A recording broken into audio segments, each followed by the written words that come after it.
If you've recently seen videos on the internet of a man driving around in supercars, getting out of private jets, and claiming to be the closest thing to a real-life James Bond, you've probably seen Andrew Tate, also known as Cobra Tate. Today's video will tell you everything about Cobra Tate, so keep watching the video until the end and subscribe for more. Here we begin. So who is he? Andrew Tate is a former professional kickboxing world champion who competed in the cruiserweight and super cruiserweight weight classes. Sidekick Boxing sponsored Andrew Tate throughout his kickboxing career, providing him with the best quality kickboxing equipment to aid his training, such as the original Ultimate Boxing gloves. Andrew Tate is a very outspoken person with strong opinions, and he endorsed his Sidekick brand so strongly that people assumed he owned a kickboxing equipment company himself. How did he grow? He's the third in a family of Andrews, but this is only his middle name. His name is Emery Andrew Tate II, and here is some of his past. Emery A. Tate, his grandfather, served in World War II before becoming a lawyer in Chicago during racially charged times. This shaped his worldview as a black man, and he was a very strict, hard man. He was forced to work on the farm as a child, pushing a plow with a mule through Georgia's hard clay dirt. He pushed a plow that only grown men could handle at 12. He then fled, never to return to the farm. As a young man, he engaged in bare-knuckled fistfights and distinguished himself in hand-to-hand combat during the war. He was born on December 1st, 1986, at Walter Reed Army Hospital in Washington, D.C. He was 2 weeks overdue and already knows breathing as the doctor twisted him upside down by his heels and suckled his right fist inside his mouth. To get a response, the doctor pinched his thigh and he growled, knitting his brow and crushing his head up to see who had attacked him. The doctor blanched, astounded by his defensive abilities. He never learned to cry for attention. Instead, he grunted to indicate hunger or discomfort, but he was mostly silent. He had a large new crib, but he spent most of his nights sleeping on his father's chest.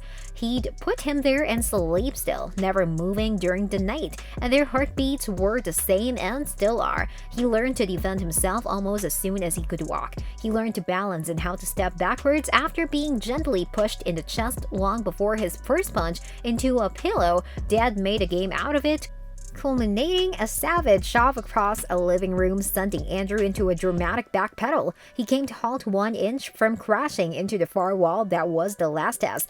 At the age of 4, Andrew finished second in the county wrestling championships for kindergartens, and Mom swears that if Dad has been there to shout instructions on how to finish, he would have won. Dad had been working minimum wage jobs since his military career had ended. Mom and Dad both worked to ensure our survival. Finally, things became so difficult that we decided to travel to England and try to live there without Dad. So by age 11, he was the man of the house, responsible for a younger brother and sister as well as his mother. He got a job moving 80-pound boxes of frozen fish into the market at 5 a.m. as soon as he was old enough. Then it's back to school for the day. Weekends were spent at the market stall, honing his knife skills and flawlessly filleting fish at breakneck speeds. After a while, he never cut his hands, not even the neck. Instead, he learned how to play the drums. They endured a lot of teasing because of their American accents while growing up in Luton, raised by a single mother. He learned to speak more intelligently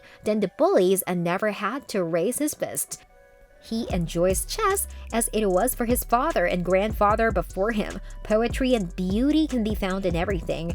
Men he believed were created to be with women. His words can be offensive at times, but he only wants to provoke thought in a world where far too many people are losing their ability to think for themselves. This is how he intends to raise his future children. Andrew Tate's kickboxing career.